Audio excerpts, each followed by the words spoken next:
আসমান বলে, ও মাওলা, তারা তো গুনাহ করতেই আছে, তুমি আযাব দিচ্ছ না কেন?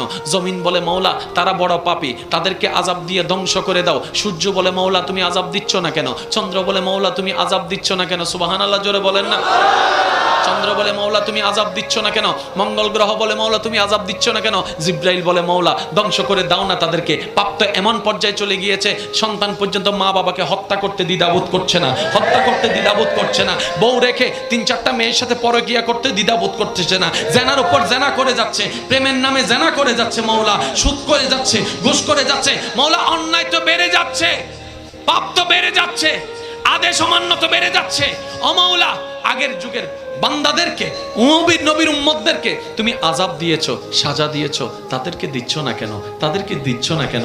আসমানের প্রশ্ন, জমিনের প্রশ্ন, সূর্যের প্রশ্ন, চন্দ্রের প্রশ্ন, জিব্রাইলের প্রশ্ন, ইসরাফিলের প্রশ্ন, মিকাইলের প্রশ্ন, আজরাইলের প্রশ্ন, জমিনের প্রশ্ন, সাগরের প্রশ্ন, পানির প্রশ্ন, হাওয়ার প্রশ্ন, মেঘের প্রশ্ন।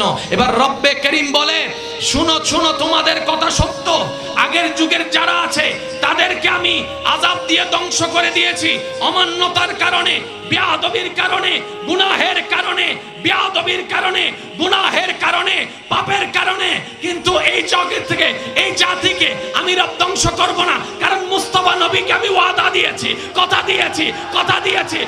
দিয়েছি। কোরআন ডাক দিয়ে বলে ওয়ামা কানাল্লাহু লিউআযিবাহুম ওয়া আনতা ফীহিম।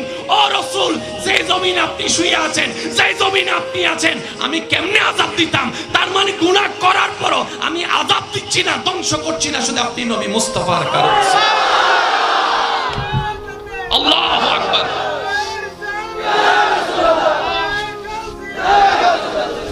আওয়াজ একবার বলেন না সুবহানাল্লাহ। তাহলে আপনি আমি এত অন্যায় করার কারণও আল্লাহর গজব থেকে যে বেঁচে আছি, সেটাও নবী রাহমাতুল লিল আলামিনের কারণে। এই ধরাতে, এই সূর্যের নিচে একটা সময় এক গ্রুপ ছিল যাদেরকে বলা হতো মূসা নবীর উম্মত, কাউকে বলা হয়েছিল ঈসা নবীর উম্মত। যেভাবে আমরা থাকছি ওনারাও হয়তো সেভাবে থেকেছে। স্টাইলটা ভিন্ন ছিল, দেশটা ভিন্ন ছিল, রংটা ভিন্ন ছিল, ভাষাটা ভিন্ন ছিল, সবাই তো রবের বান্দা। এবার আমি আপনাদেরকে একটা প্রশ্ন করি ভাইয়েরা, সজ্ঞানে সবাই উত্তর দিবেন। আগের যুগে যতজন বান্দা নবীর উম্মতরা ছিল, তাদের জন্য আমাদের মতো ঠিক কিছু বিধান, আদেশ, নিষেধ ছিল কি ছিল না?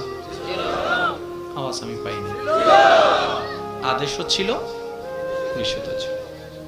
আগের যুগের বান্দারা, নবীর উম্মতেরা আদেশ অমান্য করলে গুনাহ হতো, যেভাবে আমাদেরটাও হয়, গুনাহ হতো।